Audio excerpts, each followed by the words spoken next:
달밤 이야기꾼 채널을 방문해 주셔서 감사합니다. 구독과 좋아요는 영상 제작에 큰 힘이 됩니다. 아주 먼 옛날 나라의 수도였던 한양에서 서쪽으로 사흘길을 걸어야 닿는 깊은 산골 청계라는 고을이 있었습니다. 이 고을에서도 한참을 더 들어가면 발이 닿지 않은 듯한 울창한 숲이 나타났는데 그곳에는 작은 서당이 하나 자리하고 있었지요. 그곳에서 학문에 정진하던 선비가 있었으니 그의 이름은 이몽룡이었습니다.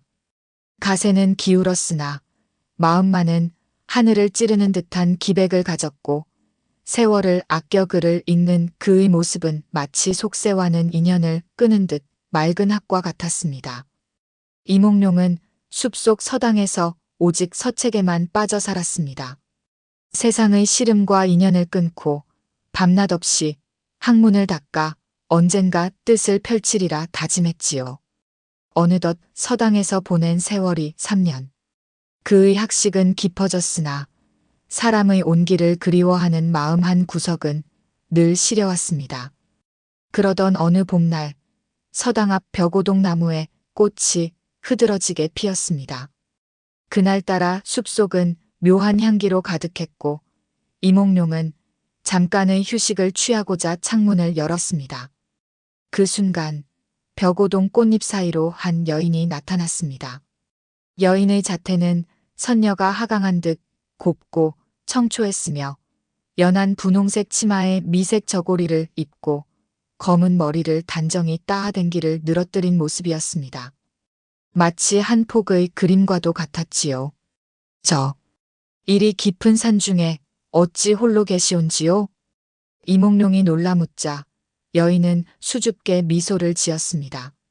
그 미소는 벽오동 꽃보다 아름답고 봄날의 햇살보다 따스했습니다. 저는 이웃 마을 운모동에 사는 연화라 합니다. 외숙께서 이 깊은 곳에서 약초를 캐며 사시는지라 나무를 캐러 왔다가 길을 잃었사옵니다. 연화라. 이름 또한 연꽃처럼 고아듣는 이의 마음을 사로잡았습니다. 이몽룡은 길을 잃은 여인을 외면할 수 없어 자신의 서책을 정리하고 그녀에게 길을 안내해 주겠다고 나섰습니다. 함께 숲길을 걸으며 두 사람은 이야기를 나누었습니다. 연화는 이몽룡의 깊은 학식에 감탄했고 이몽룡은 연화의 맑은 심성과 고운 말씨에 홀린 듯 했습니다. 세속적인 이야기는 단 한마디도 없었으나 오가는 눈빛과 말 속에는 이미 천년의 인연이 맺어지는 듯 했습니다. 벽오동 나무 아래서 시작된 만남은 그렇게 깊은 인연의 씨앗이 되었습니다. 이튿날부터 연화는 서당 근처에 나타나기 시작했습니다. 나무를 캐러 왔다는 핑계였지만 사실은 이몽룡을 보기 위함이었습니다. 이몽룡 역시 연화를 기다렸습니다. 학문에 정진하겠다는 그의 굳은 결심은 연화의 고운 자태 앞에서 맥없이 무너져 내렸습니다. 선비님. 소첩은 선비님을 만나기 전의 제 삶과 선비님을 만난 후의 제 삶이 이미 너무나 달라졌음을 압니다. 이 인연이 어떠한 결과를 가져올지라도 소첩은 선비님과 함께 했던 이 시간이 꿈결처럼 소중합니다. 연화의 진심 어린 고백에 이몽룡은 더 이상 망설일 수 없었습니다. 그는 곧바로 연화의 외숙이 사는 운모동을 찾아갔습니다. 운모동은 깊고 외진 곳이었으나 이몽룡은 사랑하는 여인을 만나려는 간절함으로 한달음에 달려갔습니다. 운모동에 도착했을 때 이몽룡은 집 주변을 맴도는 그림자를 보았습니다. 집 주변에는 왠지 모르게 음산한 기운이 감돌았습니다. 그리고 그 그림자 속에서 9개의 꼬리를 가진 여우의 형체가 어둠 속으로 스며드는 것을 이몽룡은 희미하게 보았습니다. 그는 자신이 헛것을 본 것이라 애써 생각하며 발길을 옮겼습니다. 집 안으로 들어서니 연화의 외숙이라는 노인이 그를 맞이했습니다. 이선비. 연화는 자네가 생각하는 그런 평범한 여인이 아닐세. 자네에게 큰 화가 미칠까 두려워 이리 깊은 산중에 숨어 살았는데. 외숙은 말을 잇지 못하고 깊은 한숨을 내쉬었습니다. 이몽룡은 의아했지만 연화를 향한 마음이 너무나 깊어 노인의 경고를 애써 외면했습니다. 노인장, 저는 연화낭자를 진심으로 연모합니다. 설령 낭자가 세상의 모든 허물을 가졌다 해도 제 마음은 변하지 않을 것입니다. 부디 저에게 연화낭자와 평생을 함께할 기회를 주십시오. 이몽룡의 굳은 결심을 본 외숙은 한 가지 조건을 걸었습니다. 좋네. 허나 자네는 결코 연화에게 세 가지를 물어서는 안 되네. 첫째, 연화가 밤마다 어디를 가는지 묻지 말 것이며. 둘째, 연화의 눈이 붉게 변할 때 이유를 묻지 말 것이며. 셋째, 연화의 몸에 상처가 났을 때 연고를 바르지 말 것이네. 이 세 가지를 어기면 자네와 연화 모두 돌이킬 수 없는 화를 입게 될 것일세. 이몽룡은 그 조건을 받아들였습니다. 그리하여 두 사람은 혼례를 올리고 부부가 되었습니다. 행복은 잠시였으나 외숙의 경고는 이몽룡의 마음 한 구석에 무거운 돌덩이처럼 남아 있었습니다. 혼례를 치른 후 연화는 따은 머리를 올리고 진정으로 이몽룡의 배필이 되었습니다. 이몽룡은 서당에서 글을 읽었고 연화는 따뜻한 밥상과 정갈한 잠자리를 마련했습니다. 그들의 혼인 생활은 겉으로 보기엔 지극히 평온하고 행복해 보였으나 외숙의 경고는 이몽룡의 뇌리에서 한시도 떠나지 않았습니다. 특히 밤이 되면 숲에서 들려오는 짐승의 울음소리가 더욱 가까워지는 듯 했습니다. 혼인한 지 100일이 되던 날 밤, 이몽룡은 깊은 잠에 빠져 있었습니다. 그는 꿈결 속에서 어둠 속을 헤매다가 문득 눈을 떴습니다. 옆자리는 싸늘하게 비어 있었습니다. 연화가 보이지 않았습니다. 그는 순간 섬뜩한 기분이 들었으나 밤마다 어디를 가는지 묻지 말라는 외숙의 첫 번째 금기가 떠올라 애써 모른 척했습니다. 하지만 마음이 편치 않아 잠을 이룰 수 없었습니다. 이몽룡은 묵묵히 밤을 지새웠고 동이틀 무렵이 되어서야 연화가 돌아왔습니다. 그녀는 땀에 흠뻑 젖어 있었고 얼굴은 창백했으나 이몽룡에게는 아무 일도 없었다는 듯 환한 미소를 지었습니다. 이몽룡은 차마 묻지 못하고 그저 연화의 손을 잡아 따뜻하게 감싸 안을 뿐이었습니다. 그 일이 있은 후로 연화는 보름달이 뜨는 밤마다 이몽룡 몰래 집을 나섰습니다. 이몽룡은 첫 번째 금기를 지키기 위해 모른 척했으나 밤이 깊어질수록 연화를 향한 걱정과 의심은 점점 커져갔습니다.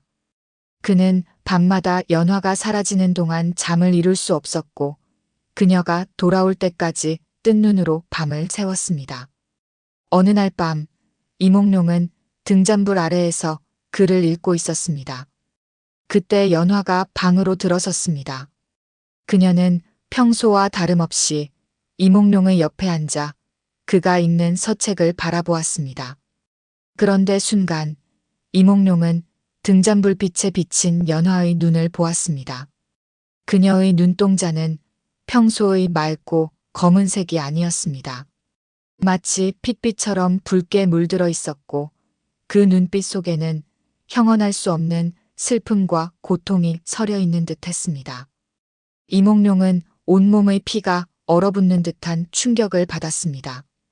그는 두 번째 금기, 연화의 눈이 붉게 변할 때 이유를 묻지 말라는 경고를 상기하며 애써 시선을 서책으로 돌리고 아무 일도 없는 척했습니다.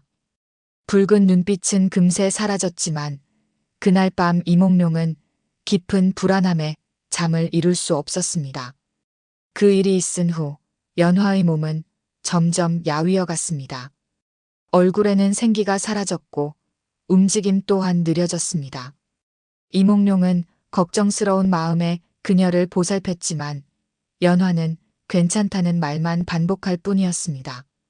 그러던 어느 날 이몽룡은 연화의 옷고름을 꿰매다가 그녀의 팔뚝에서 작은 상처를 발견했습니다. 날카로운 무언가에 베인 듯한 상처였으나 이미 상처 주변은 시퍼렇게 멍들어 있었습니다. 이몽룡은 가슴이 철렁 내려앉았습니다. 그는 세 번째 금기, 연화의 몸에 상처가 났을 때 연고를 바르지 말 것이네라는 경고를 떠올렸습니다. 하지만 아픈 아내의 상처를 외면하는 것은 남편의 도리가 아니라 생각했습니다. 그의 사랑이 외숙의 경고보다 앞섰습니다. 이몽룡은 서둘러 약방에 가서 상처에 바르는 귀한 연고를 구해왔습니다. 그리고 연화가 잠든 틈을 타 조심스럽게 그녀의 상처에 연고를 발라주었습니다. 연고가 상처에 닿자 연화는 잠결에도 불구하고 고통스러운 듯 미간을 찌푸렸습니다. 다음 날 아침 연화는 싸늘하게 변한 얼굴로 이몽룡 앞에 앉아 있었습니다. 그녀의 눈빛은 깊은 슬픔과 원망으로 가득했습니다. 선비님, 어찌하여 저의 상처에 연고를 바르셨사옵니까? 이몽룡은 당황하여 변명했습니다. 연화야, 내 몸에 난 상처를 어찌 외면할 수 있겠느냐. 남편으로서 당연히 해야 할 도리라 생각했다. 연화는 고개를 저으며 통곡했습니다. 선비님, 소첩은 구미호이옵니다. 인간이 되기 위해 100날 동안 금기를 지키며 수행해야 했고 그 금기 중에는 인간이 주는 어떠한 약재도 몸에 대지 말아야 하는 것이 있었습니다. 연고는 저의 요력을 억누르는 인간의 약재였사옵니다. 선비님께서 연고를 바르시는 순간 소첩의 100일 수행은 물거품이 되었사옵니다.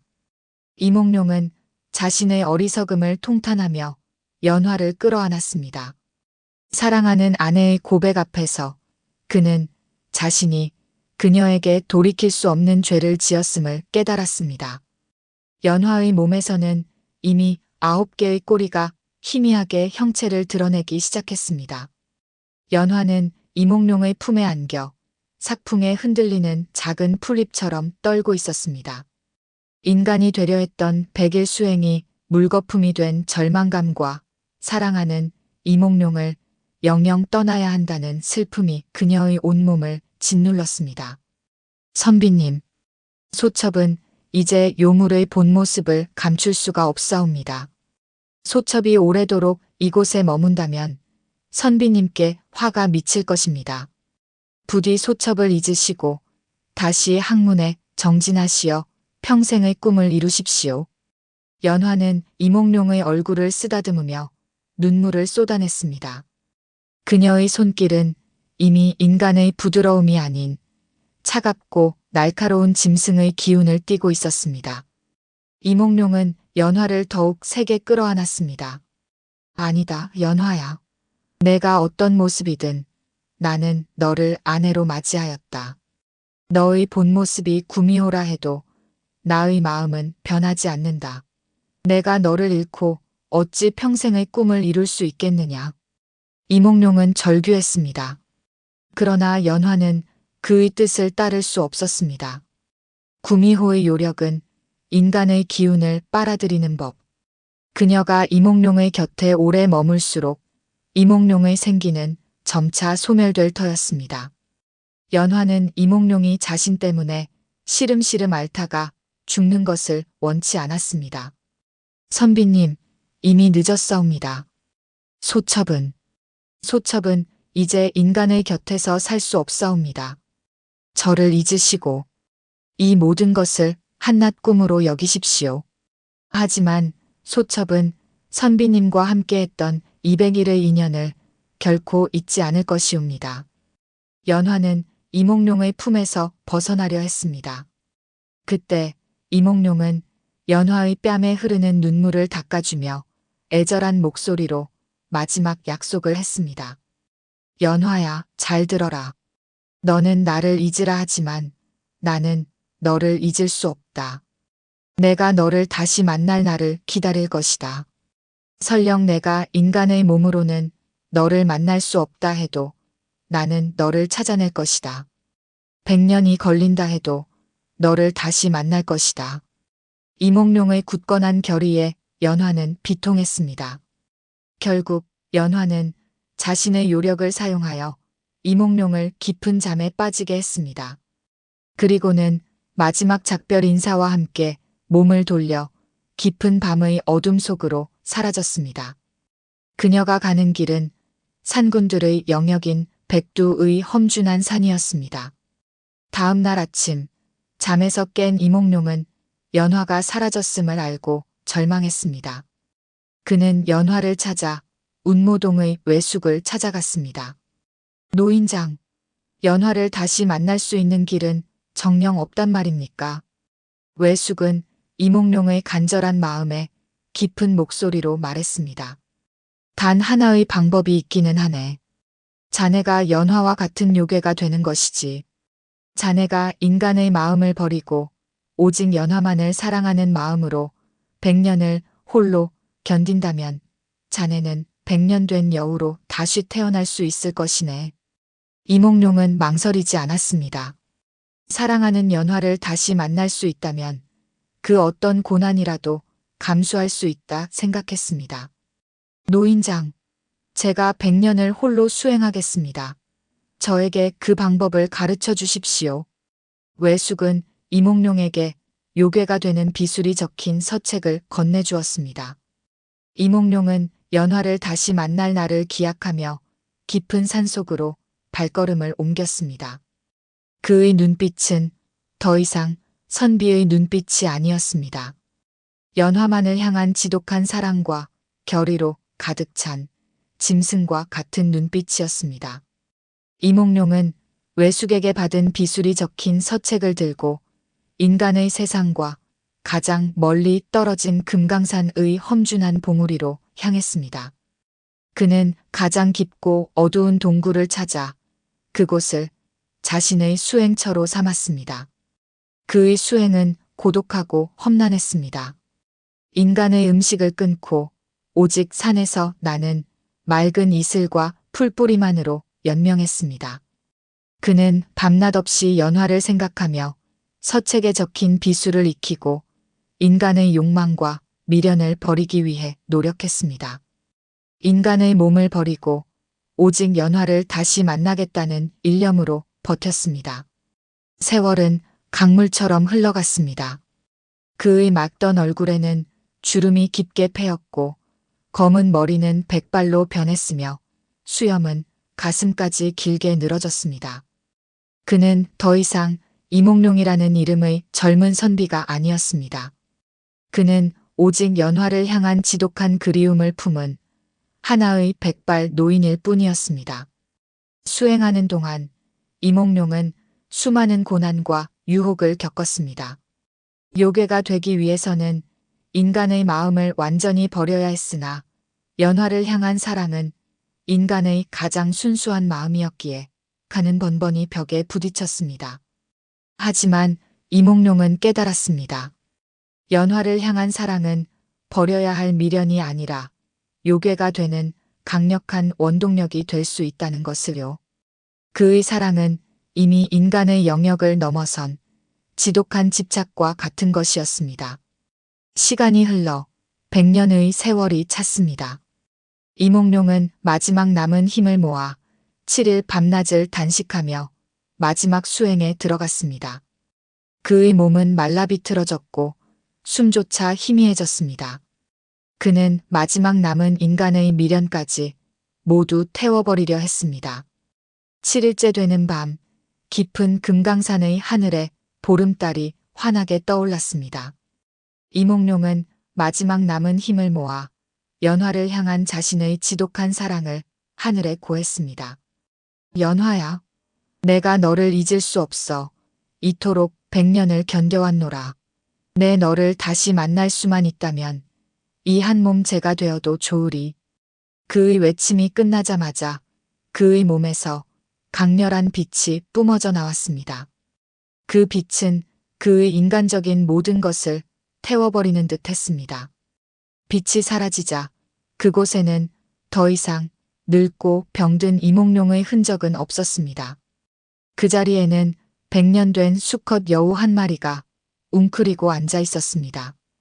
털은 눈처럼 희었고 눈빛은 깊은 지혜와 영원한 사랑을 담고 있는 듯 맑았습니다. 바로 연화와 같은 여우 요괴가 된 것입니다.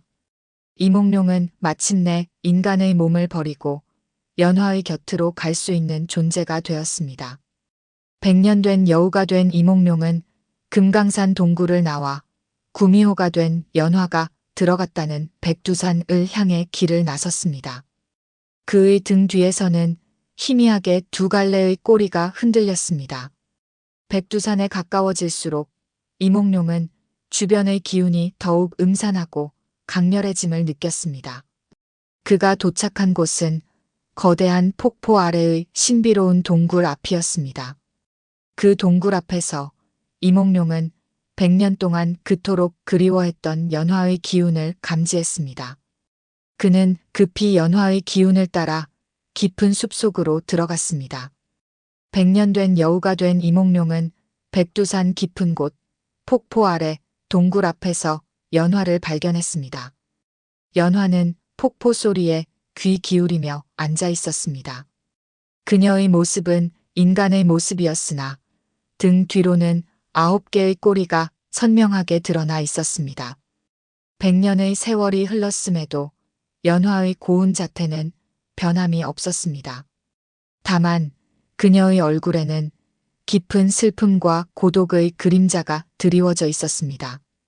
이몽룡은 인간의 말을 할 수 없었으나 그의 마음속에는 연화를 향한 애절한 외침이 가득했습니다. 그는 천천히 연화에게 다가갔습니다. 흰 여우의 강렬한 요기를 느낀 연화는 경계심을 품고 여우를 바라보았습니다. 너는 어떠한 요물이기에 나의 거처에 함부로 발을 들이느냐? 연화는 물었으나 이 여우의 눈빛에서 왠지 모를 익숙함과 그리움을 느꼈습니다. 이몽룡은 말 대신 자신의 두 꼬리를 연화에게 보여주었습니다. 그리고는 연화의 어깨에 머리를 비비며 애정 어린 눈빛으로 그녀를 바라보았습니다. 너는 정녕 누구냐? 너의 눈빛은 마치 100년 전 내가 두고 온 그 사람과 같구나. 연화는 혼란스러웠습니다. 이 여우의 눈빛에서 그녀는 자신이 100년 동안 잊지 못했던 이몽룡의 모습을 보았습니다. 그때 이몽룡은 조용히 눈을 감았습니다. 그리고 그의 몸에서 희미한 연기처럼 100년 전 이몽룡이 연화에게 선물했던 벽오동 나무 꽃잎 한 장이 떠올랐습니다. 그것은 두 사람의 인연을 맺어주었던 첫 만남의 증표였습니다. 연화는 그 꽃잎을 보는 순간 모든 것을 깨달았습니다. 아, 선비님, 이몽룡 선비님, 당신이 어찌하여 일이 되셨습니까? 연화는 통곡하며 흰 여우를 끌어안았습니다. 100년 전 자신을 잊어달라 했던 간절한 부탁을 거절하고 기어이 자신과 같은 요괴가 되어 나타난 이몽룡의 지독한 사랑에 그녀는 무너졌습니다. 이몽룡은 연화의 눈물을 하차주며 자신이 100년 동안 겪었던 고독과 수행의 아픔을 연화에게 전했습니다. 비록 인간의 말은 할 수 없었으나 두 요괴의 마음은 강렬한 교감으로 이어졌습니다. 선비님, 소첩은 당신에게 화가 될까 두려워 떠났는데 당신은 오히려 저를 찾아 요괴가 되셨사옵니다. 이 어찌 지독하고도 아름다운 인연이라 하지 않을 수 있겠사옵니까? 연화는 눈물을 닦고 이몽룡을 바라보았습니다. 그녀의 눈빛에는 더 이상 슬픔이나 고독이 아닌 영원한 사랑과 안정이 깃들어 있었습니다. 이몽룡은 자신이 인간의 몸을 버리고 요괴가 된 것을 후회하지 않았습니다. 오직 연화와 영원히 함께할 수 있다는 사실만이 중요했습니다. 그날부터 구미호가 된 연화와 100년 된 여우가 된 이몽룡은 백두산 깊은 곳, 폭포 아래의 신비로운 동굴에서 함께 살았습니다. 두 요괴는 인간의 덧없는 시간과 운명에 얽매이지 않고 영원의 시간을 함께하였습니다.